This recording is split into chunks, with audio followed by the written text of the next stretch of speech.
Mga Lods, alam ba ninyo kung bakit marami ang kumukusyon sa 2024 proposed national budget ng bansa? Ito lang naman ang kauna-unahang pagkakataon na kung saan may napakalaking confidential fund na umaabot ng 10 billion pesos.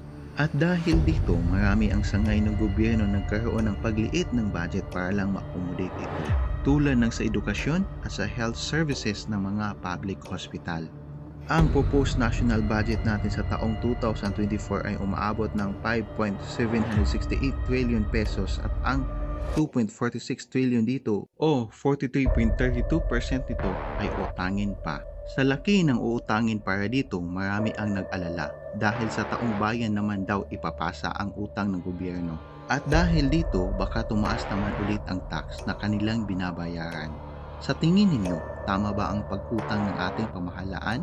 Ilagay ang inyong sagot sa comment section.